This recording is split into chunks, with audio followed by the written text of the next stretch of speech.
Mais um Potter Entrevista Gaúcha ZH. O tema é absolutamente importante, o tema é primordial, o tema ele é interessante e é um tema que você já brigou, que você já discutiu. A terceira temporada do Potter Entrevista pergunta: que diabos afinal são esquerda e direita?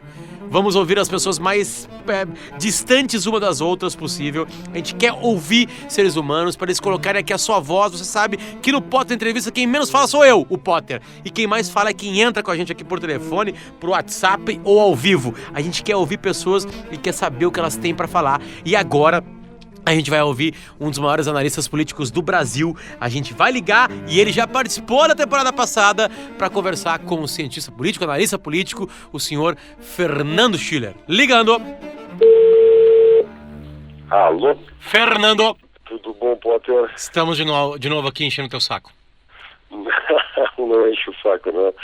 É um grande prazer falar contigo. Obrigado, eu que agradeço que tu vem aqui com a gente, porque a gente sempre ganha muito com as tuas palavras. Fernando, a última vez que a gente conversou, era uma coisa bem simples, né? Era perguntar o que aconteceria num governo Bolsonaro. A gente vai para uma situação bem mais simples, uma discussão que nem existe no Brasil, assim, e o título é o seguinte, Fernando: que diabos, afinal, são esquerda e direita? Poxa, isso que tu é meu amigo, hein, Potter? Que pergunta, hein? Faz uns 220 anos que tentam responder essa pergunta, né? Uma maneira de responder essa questão é recorrer um pouco à história. A gente pode ter uma explicação clássica que eu gosto, dentre muitas explicações, mas conceitos mudam com o tempo. Tem muita inflexão histórica, de acordo com o momento, a realidade, enfim. Mas, digamos assim, há uma remissão à Revolução Francesa, como grande evento fundador da política contemporânea. Então você tem a clássica imagem dos girondinos e dos jacobinos, girondinos sentados à direita da convenção, os jacobinos sentados à esquerda da convenção. A posição de girondinos e jacobinos mudou muito, né, ao longo do processo rápido, intenso da Revolução. Mas, de uma maneira geral, eu diria assim, a tradição jacobina ela expressou o que a gente chama de herança ou tradição revolucionária moderna, né, que tem como fundador teórico, de alguma maneira, Jean-Jacques Rousseau. Né. E qual era a tese fundamental do Rousseau? A tese fundamental do Rousseau era a ideia da vontade geral, né, dessa ideia abstrata de uma soberania coletiva, né, de uma vontade coletiva na sociedade que deveria se impor, de alguma maneira, sobre o corpo político, né, que se fazia representar pelo legislador. Hoje, quando a gente fala da esquerda, por exemplo, os regimes socialistas no mundo inteiro, né, você sempre tem a ideia do partido legislador ou do grande líder legislador, né, pode ser os irmãos Castro em Cuba, pode ser a família que comanda lá a Coreia do Norte, os Kim, a família Kim. Você tem o grande líder genial dos povos, Stalin, Lenin primeiro, Stalin depois, e toda a gerontocracia soviética e assim por diante. Claro que essas conexões históricas aqui, elas são muito rápidas, tá, que eu estou fazendo, mas respeitando um pouco o nosso tempo aqui. Quer dizer, então essa ideia vem de uma longa tradição, né, uma transmutação de uma tradição. Quer dizer, a ideia, né, desse... E qual era o fundamento dessa ideia?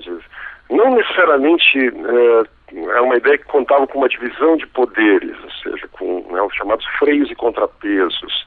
Não necessariamente era uma tradição que cuidava com o direito individual, né, as liberdades individuais, as liberdades constitucionais, a separação de poderes legislativo, executivo, judiciário, enfim, toda essa tradição liberal, né, que é uma outra tradição que vem de Montesquieu, que vem de John Locke, que vem de Kant, que depois é consagrada na tradição inglesa, na tradição americana, que foi consagrada na Revolução que veio antes da Revolução Francesa, que foi a Revolução Americana, que é pouco estudada no Brasil, nas nossas escolas, na nossa tradição cultural, né, e que tinha uma quase obsessão com esse tema das garantias individuais, da liberdade de expressão. Vamos lá, a primeira emenda da Constituição Americana, que é de 1791, né, quer dizer, o parlamento não irá legislar sobre liberdade de culto, liberdade religiosa, né, depois liberdade de expressão, né. Então toda essa preocupação com o direito individual, isso tudo é do outro lado, né. o que veio historicamente, com muitas mutações, aí se configurar na chamada tradição da direita, né? Que também tem outros significados históricos. Tá? Então você tem Rousseau, depois você tem os jacobinos, Robespierre, Saint-Just, né? Marat, Danton na Revolução, levou a morte do rei, levou o momento do terror jacobino. Então, aliás, um personagem americano, quer dizer, que era inglês, na verdade, Thomas Paine, que é muito curiosa a figura do Thomas Paine na Revolução. Ele é um revolucionário americano, aliás, ele é um revolucionário inglês que veio para os Estados Unidos, um pouco antes da Revolução Americana, da independência americana, luta na independência, virou um herói da Revolução Americana. Ele vai depois para a Inglaterra, depois ele vai ser deputado na Revolução Francesa, ele mal falava francês, né? E ele adere aos jacobinos, porque ele imagina que era possível fazer uma revolução, como havia sido feita nos Estados Unidos e na França. E ele se junta aos jacobinos, mas a primeira divergência, para resumir aqui a história dele com os jacobinos, é exatamente quando ele diz o seguinte: olha, a essência da revolução é ter um judiciário independente. E os jacobinos revolucionários olharam para eles: não tem judiciário independente aqui no nosso projeto, tem um tribunal revolucionário. Né? Quer dizer, esta é uma tradição, quer dizer, a chamada tradição revolucionária, que em grande medida está na raiz da esquerda. Quer dizer, ela vem dessa tese russoniana da vontade geral, ela se expressa no jacobinismo francês, na tradição revolucionária. Depois ela tem Babet, Conspiração dos Iguais, de 1796, depois aí você tem toda uma tradição revolucionária, Blanqui, Buonarroti na Europa, e vai redundar na tradição marxista no século XIX, e depois na tradição revolucionária, que vem com a União Soviética, com Lenin, enfim, muitas mutações nesse caminho. Estou resumindo aqui. Mas esta é a grande tradição, digamos assim, que eu identifico, digamos, né? É óbvio que a esquerda, ao longo do tempo, ela, digamos, vamos brincar um pouquinho, ela se domesticou, ela se adaptou ao Estado liberal, né? Quer dizer, você tem aí a social-democracia, que incorpora, né, já no século XIX, que incorpora a ideia de liberdades, a ideia de Estado de Direito, a ideia do parlamento, da divisão de poderes, né? Então você tem, e aí você tem inclusive uma cisão dentro da esquerda que prossegue até hoje, que é a esquerda social-democrata, de um lado, ou seja, que assumiu a democracia como valor, as instituições, etc., né? E a esquerda revolucionária, que ainda subsiste em alguns países do mundo, Cuba é um exemplo, na América Latina você tem muitos partidos de esquerda revolucionária, você tem muito pensamento de esquerda revolucionária ainda, mas você tem essa cisão contemporânea, né? Para um começo de conversa é isso, mas podia ir longe. Exatamente, eu vi que, na verdade, talvez não precisasse nem fazer mais nenhuma pergunta. Só que, Fernando, é completamente diferente de como as pessoas enxergam, assim, né?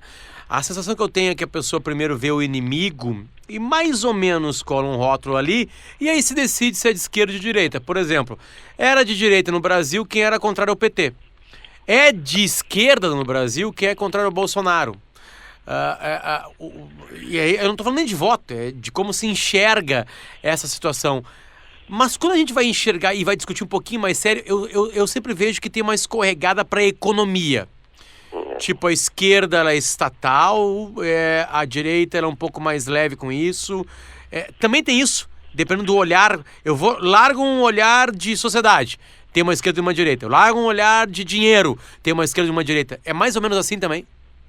Olha, tem isso também. Eu diria assim, aí eu vou fazer uma observação bem focalizada no Brasil. No contexto latino-americano, vamos lá, basicamente contexto brasileiro, você tem, digamos assim, você tem de fato essa demarcação que acaba se tornando muito um debate econômico. Na minha opinião, cheio de maus entendidos, tá? Cheio de maus entendidos, tá? Eu vou direto dizer uma frase que eu fui aprendendo ao longo da minha vida, da minha formação, um pouco acadêmica, um pouco também observando o país, enfim. Quer dizer que muito do que se chama de esquerda, historicamente, no Brasil contemporâneo, nos últimos 20, 30 anos, né, é muito uma fixação no Estado. Né? Quer dizer, isso vem de uma tradição, vem de longe, né? Então a ideia de que, bom, o que interessa, digamos assim, o que interessa ao Estado interessa teoricamente, digamos assim, a maioria logo é de esquerda, tá? Quer dizer, então o que é público é estatal, o que é estatal é público, se confunde o público com o estatal, né? Demandas de corporações e sindicatos ligados ao setor público automaticamente parecem que são do interesse da sociedade ou da maioria, né? quando na verdade isso não é bem verdade, né? Uma coisa é o interesse de corporações do setor público, da máquina pública, outra coisa é o interesse genérico, difuso da sociedade. Muitas vezes há uma contradição entre esses interesses, né? A gente vê no debate cotidiano brasileiro. Então, muito do que se associa à esquerda, né, ao pensamento de esquerda, é a influência que tem sobre a esquerda, sobre os partidos de esquerda, sobre os sindicatos, sobre, enfim, os movimentos chamados de esquerda, os movimentos sociais, etc., né? O aparelho público, a máquina pública, né? A universidade pública, né? A estrutura do setor público. Então, por exemplo, você parece que privatizar uma empresa estatal parece que é de direita, né? Mantê-la estatal pareceria de esquerda, pareceria que interessava, né, que fosse do interesse da maioria da sociedade, né? Será que é verdade isso? Será que manter hospitais, nem vamos chegar nos hospitais e escolas, mas aeroportos estatais, a Vale do Rio Doce estatal, a Embraer estatal, era do interesse da maior parte da sociedade, era do interesse de uma corporação, né, vinculada objetivamente lá ao aparelho, à companhia, né, aquela empresa estatal determinada, né? Enfim, eu acho que essa é uma confusão muito contemporânea, certo? Então se vinculou, por N razões, a ideia de que o livre mercado, né, que a liberdade econômica, etc., fosse um valor de direita, né, e a regulação, o controle, o estatismo, a corporação, a burocracia pública, tudo isso fosse de esquerda, né? O que para mim é um pouco maluco, né? Porque teoricamente, quer dizer, na retórica, pelo menos política, a esquerda diz, olha, nós representamos a maioria, nós representamos os mais pobres, né? Bom, mas daí a concluir que manter um Estado grande, burocrático, né, interessa à maioria, interessa aos mais pobres, interessa, né, difusamente, vamos dizer assim, a sociedade, é uma outra conversa, né? Então, assim, eu acho que, e de fato existe isso, mas eu atribuo isso muito mais à presença objetiva, à força política que tem as corporações do setor público, sabe? O pensamento do Estado, que eu chamo, né? Dentro da esquerda, dentro dos sindicatos, dentro dos partidos de esquerda, do que propriamente a uma racionalidade, digamos assim, onde você possa perguntar, bom, o que de fato produz mais avanço, o que produz mais, né, enfrentamento da pobreza, superação de condições de vida deploráveis historicamente. Se você pegar, por exemplo, no plano global, os países que têm maior índice de liberdade econômica, só pegar, por exemplo, o Doing Business do Banco Mundial, que mede lá liberdade e facilidade para fazer negócio, ou seja, países que têm uma economia de mercado mais consolidada, mais estruturada, com mais segurança jurídica, etc., são todos países que têm menor índice de pobreza, né? Então, é muito questionável toda esta correlação, mas de alguma maneira ela existe, de fato, né? E também há uma associação popular, eu diria, na cultura política, entre a ideia de que mais livre mercado, mais posições liberais seriam mais à direita e posições mais pró-Estado, etc., seriam mais pró-esquerda. Diziam, né, ou dizem, melhor dizendo, que a frase, se você não é um liberal aos 25, você não tem coração, se você não é um conservador aos 35, você não tem cérebro. Né? Se você não é um cara de esquerda, 25 não tem coração, e se não é um cara de direita, aos 40 não tem cérebro. Que era do Churchill, não é do Churchill essa frase, né? O instituto dele já negou, disse que não existia essa possibilidade. Disse que ele quando era guri também já era um cara de direita. E aí eu tô diminuindo também aqui, tá? Eu tô usando na pergunta algo que eu tô tentando tornar mais complexo como é. Tá. É mais ou menos isso. Porque, tipo assim, Fernando, eu fiz uma faculdade de jornalismo, tá? Eu saí da faculdade de jornalismo, no primeiro dia eu quase fui no PCO me cadastrar lá nele, no PCO. Entende? Tipo assim, e aqui eu não tô nem entrando na escola sem partido, coisas tipo assim, tô mesmo, assim, porque é um ambiente mais assim, né? Por que o jovem é mais de esquerda, e aí agora eu tô bem mesmo, tô largando todo mundo na vala comum, e por que um cara mais velho pode ser de direita? Primeiro, eu acho que há várias explicações para isso, né? Primeiro que a retórica de esquerda, ela tem, digamos assim, ela é hegemônica, de fato, objetivamente nas universidades, especialmente nas áreas de humanas, aí jornalismo entra a sociologia, entra a história. Você vai ver que em faculdades na área de engenharia, na área de exatos, é bem menos hegemônico esse tipo de pensamento, aliás, é menos importante, né? Uma das explicações é que nas ciências humanas, de uma maneira geral, quer dizer, você pode defender uma tese que não tem base empírica, né? que não é objetiva, quer dizer, que não bate com os fatos, certo? Que não passa pela prova dos 9, e fica tudo numa boa, né? O engenheiro não, se o engenheiro tiver uma teoria que não funciona, o prédio cai, né? Se o médico fizer aplicar um receituário, um procedimento tecnicamente equivocado, o paciente se morre, né? Não dá certo. Agora, o sociólogo pode continuar dizendo que o socialismo funciona. Eu fui num debate aqui em São Paulo, tinha uma deputada que dizia, eu sou socialista. Eu dizia, mas minha senhora, o socialismo não funciona em nenhum lugar. Todos se transformaram em horrendas ditaduras, aliás, familiares, né? Produziram pobreza, exclusão, autoritarismo, partido único, supressão, liberdade de expressão, todos os horrores que a gente sabe, a senhora continua defendendo. Ah, não, mas em tese pode funcionar. Então, de que bom. Imagina se ela fosse engenheira, né? Ela diria assim, não, eu tenho uma tese aqui que se constrói um prédio com areia. Você vai botando areia, né? Você bota água, etc. Tem uma cola aqui, cola tenaz, a gente coloca o prédio. Não, mas todos os prédios que foram construídos com essa receita ruíram, minha senhora. Não, mas em tese pode funcionar, vai que no futuro funcione, né? Um prédio desse, com base nesse receituário. Estou brincando um pouquinho para dizer o seguinte, então primeiro, né, você pode defender uma tese no mundo, esse mundo das ideias, mais genérico, a vida inteira. Por exemplo, a nossa relação com Cuba, eu, né, conheci Cuba e durante muito tempo achei que aquilo era um país legal, eu também tenho essa formação que tu tivesse, né? Sim. E eu fui lá visitar, né? Então você chega lá, é um país racialmente dividido, mulheres negras, as damas de branco são reprimidas pedindo liberdade, praticamente todos os dias nas ruas, não é? Você não pode sair, não pode entrar, não tem nenhuma liberdade de expressão. Você quer comprar um livro numa livraria em Havana, não tem o livro do Harari, não tem nada que se produziu importante de literatura nos últimos 10, 20 anos no mundo. Enfim, não tem nada, não tem partido político, não tem eleição, não tem nada, certo? Então aí você diz assim, o pessoal vem aqui e continua defendendo. Por que continua defendendo? Porque não custa nada, porque ninguém cobra nada, porque o prédio não cai, porque o paciente não morre, entende? Então é um pouco o reino da irresponsabilidade. Quando você não aplica esse tipo de lógica de raciocínio na sua vida privada, né? na sua vida real, né? Por isso que, enfim, então eu diria assim, essa é uma das razões que leva a isso, né? Depois que a pessoa entra no mercado de trabalho, que ela tem mais acesso a ideias, que ela tem um choque de realidade, né?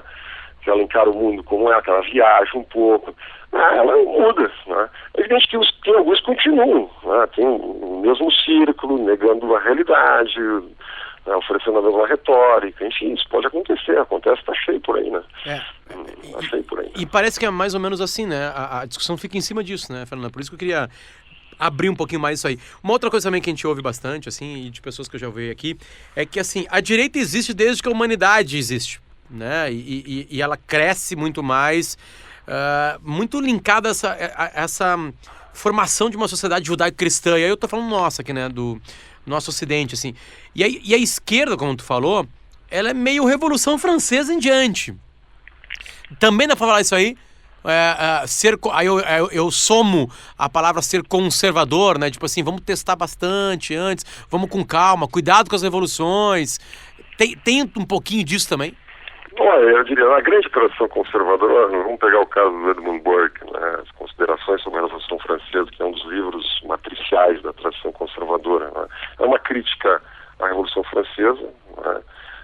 No fundo era uma crítica já ao veso jacobino, né, revolucionário francês, quer dizer, que levou ao regicídio de Luís XVI, à morte do rei, enfim, aquele discurso clássico do Saint-Just na convenção. Ele diz, olha, o rei não deve ser julgado, o rei deve ser executado, porque para que a pátria viva, o rei deve morrer, só existe uma soberania. De novo, a tese do Rousseau. Isso é um tipo, qual é a grande crítica do Burke? Ela diz assim, você tem uma abstração, uma ideia na cabeça, um pouco que a gente falava antes, né? E você quer implementar ela na realidade, você quer, digamos assim, de alguma maneira, traduzir as suas ideias, repaginar a história, começar do zero, né?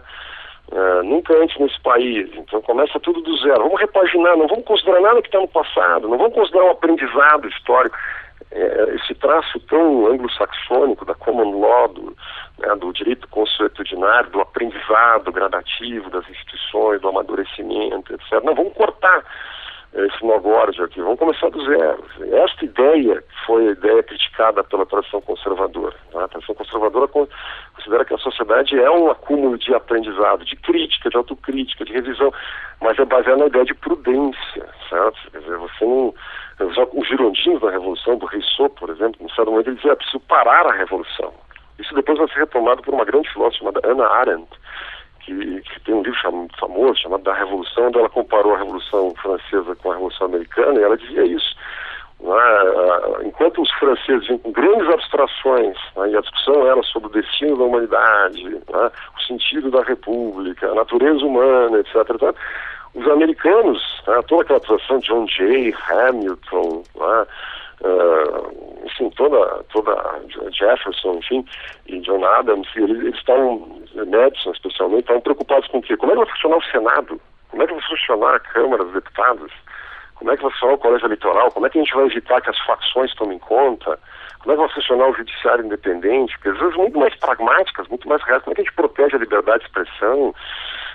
Enfim, o que eu quero dizer, esse é um ponto para mim central, quer dizer, a esquerda ela nasce e parece que continuou com essa tradição.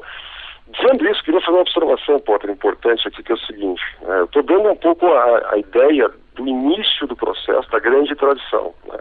Teve muitas mutações históricas. Por exemplo, você tem uma esquerda europeia e uma esquerda americana, e mesmo no Brasil, que incorporou plenamente a ideia de democracia. A grande tradição chamada social-democrata.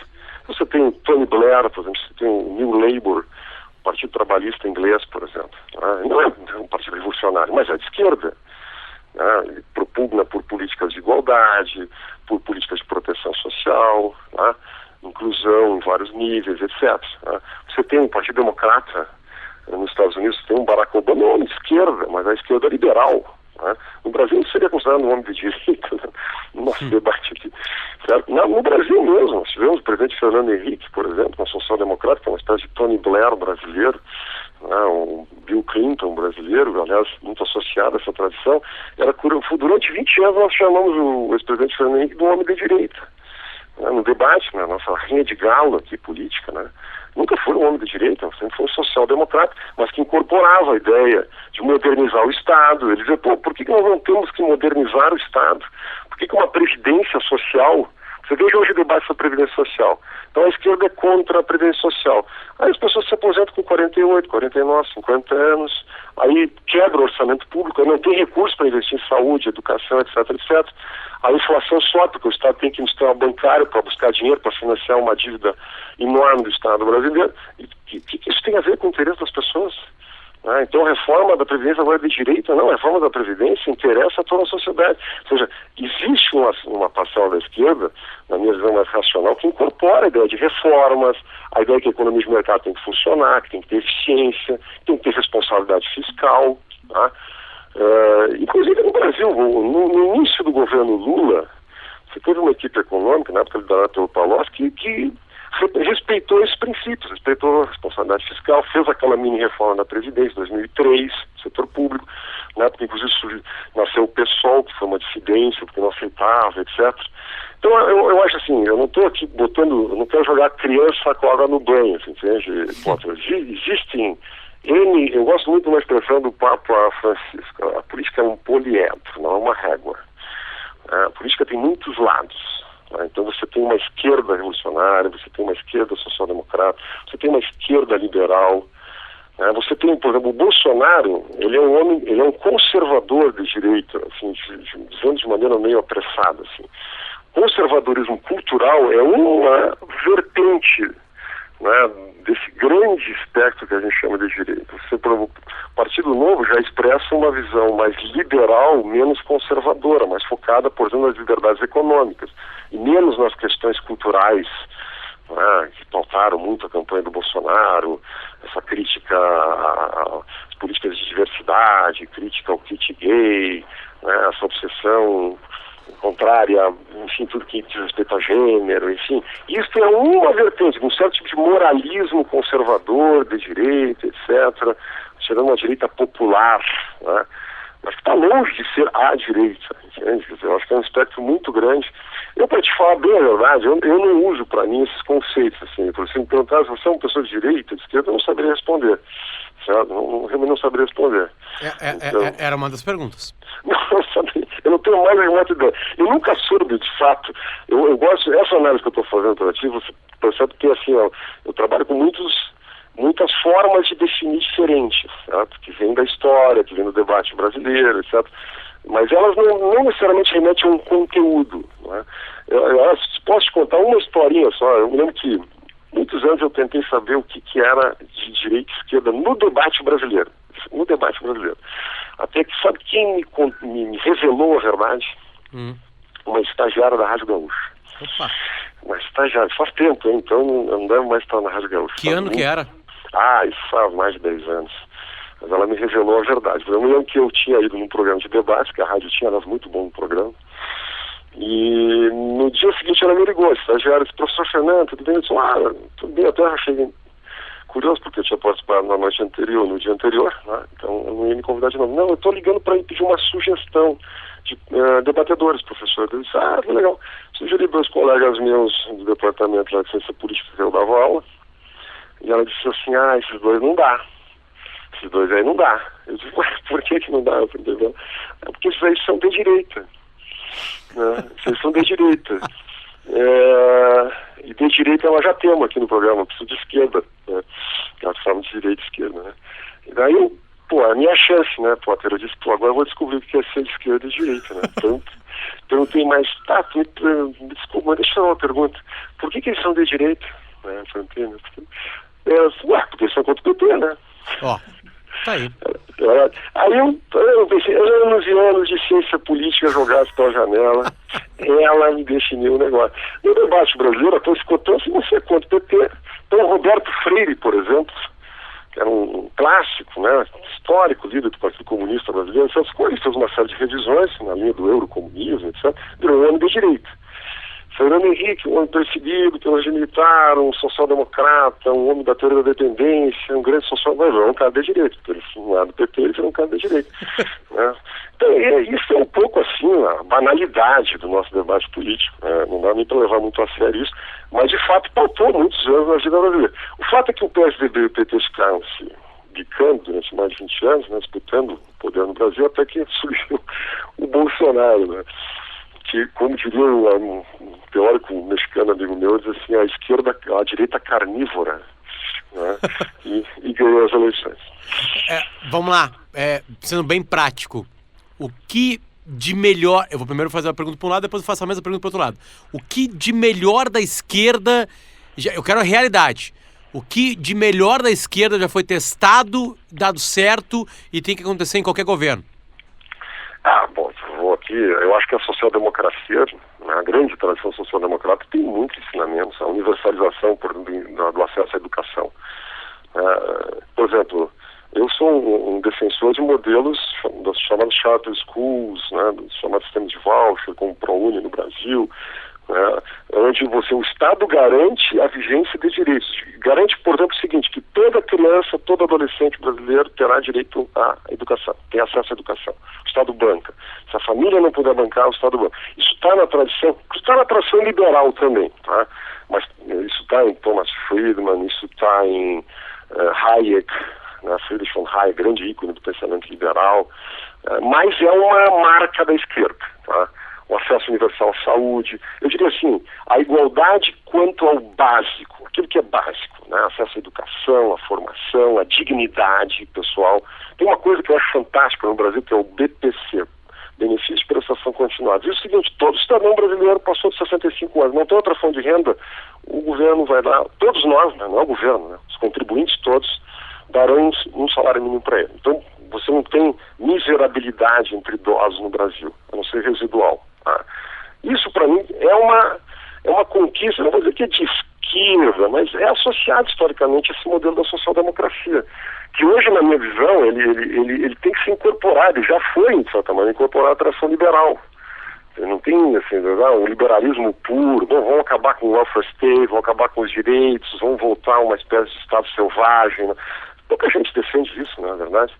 Mas eu diria assim, essa é uma conquista civilizatória. O que eu digo apenas é que não deve ser o Estado a oferecer esse serviço, porque o Estado é onisciente para oferecer esse serviço. Né? Então, mas o Estado tem que garantir que eles sejam prestados, né, assegurados às pessoas. Certo? Então essa eu diria assim, é uma conquista civilizatória historicamente vinculada à esquerda. E para acabar, o que tem que acontecer sempre que tem na direita? Bom, assim, vou com todas as precauções e limites, né, desse conceito. Eu diria assim, a ideia de que você tem a incorporação do conceito de liberdade econômica como uma liberdade fundamental, eu acho fundamental. Me explico, certo? Por que nós, vou fazer uma pergunta para todo mundo aqui, para os ouvintes, para ti e tal, por que nós consideramos tão importante liberdade de expressão, liberdade religiosa, liberdade, né, de opção sexual, de comportamento, etc. Todas as liberdades, né, imprensa, por exemplo, ou de votar, por exemplo, mas a liberdade econômica a gente desconsidera. Liberdade de fazer fluir uma carreira, uma vocação, abrir uma empresa, abrir uma sapataria, abrir uma rádio, fazer um programa no YouTube, fazer um podcast, sei lá, inventar o que quiser na vida. Você dá expressão a algo fundamental da sua personalidade, né? Dá expressão a algo fundamental da sua constituição, do seu talento, da sua potência como pessoa, enfim, no campo econômico. A esquerda nunca levou muito a sério isso, chamado excepcionalismo econômico. É como se todas as liberdades fossem importantes, menos a liberdade econômica, né? Agora, se você começa a suprimir a liberdade econômica, você vai... É como um ladeira escorregadia, você vai suprimindo todas as outras. Isso aconteceu na tradição socialista, né? Você não tem nenhuma liberdade. Então eu diria assim, se eu pudesse escolher só uma opção aí no cardápio, eu diria assim, a ideia de liberdade econômica como algo fundamental para a expressão, né, da autonomia individual, da potência das pessoas, da realização dos indivíduos, né, na vida social, eu diria que é uma contribuição da grande tradição liberal, que historicamente, né, é associada a esse conceito de direita. Para acabar, falando que eu sei que tem que sair, os dois maiores caos de cada lado na história. Bom, não há dúvida, o livro negro do comunismo, aliás, recomendo que todos leiam, é um livro belíssimo, né, triste, é uma grande pesquisa histórica de historiadores franceses da mais alta qualidade, né, é a tradição soviética, né, uma tragédia que ainda se expressa em alguns países, como Cuba, né, enfim, acho que essa é a grande tragédia que a esquerda produziu e da qual ainda parece não fez autocrítica devida, você ainda tem namoros, você ainda tem a dificuldade de reconhecer tudo que aconteceu. Eu acho que é uma história que a gente está passando a limpo, né? Mas essa grande tragédia produzida pelo pensamento revolucionário, pelo marxismo, pela esquerda no nosso tempo. E a direita? Bom, acho que primeiro a direita também com cuidado devido, quer dizer, eu acho que as ditaduras latino-americanas são um exemplo trágico, né? Quer dizer, de uma visão tacanha do mundo, da supressão de direitos fundamentais, quer dizer, da violência institucionalizada pelo Estado, uma mistura torpe de restrição a liberdades políticas com restrição à liberdade cultural, enfim, né, essa racionalidade robesiana, né, da ideia de segurança nacional, enfim, e o arbítrio, né, isso na Argentina, no Brasil, no Chile, enfim. Eu acho que essa é uma herança trágica, né, da qual nós ainda padecemos, né, e também estamos passando a limpo ao longo dessa nossa geração. Bolsonaro ou Lula? Tô brincando, Fernando, não precisa responder. Um abraço, Fernando, muito obrigado, volte sempre, é um prazer te ouvir. Grande abraço, Potter, parabéns pelo programa. Valeu, obrigado. Um abraço. Mais um episódio tá aí, o episódio de... digamos que começamos assim, né? Esse novo projeto chamado Que Diabos Afinal São Esquerda e Direita. Eu saio sempre muito mais confuso do que tendo certezas, ainda bem. Aliás, eu quero estar confuso até o resto da minha vida. Poucas certezas e muita confusão. Na produção me ajudando aqui, a Paloma Fleck e o Vinícius Moura. E na edição de vídeo, nesses sons que você escuta, nessa qualidade de som gravado num microfone, Couto, diga-se de passagem, da Alemanha capitalista. Da Alemanha capitalista, já que a gente tá falando disso aí. É o Neumann que se fala, né? Neumann. Um Neumann da Western Germany. Tá aqui.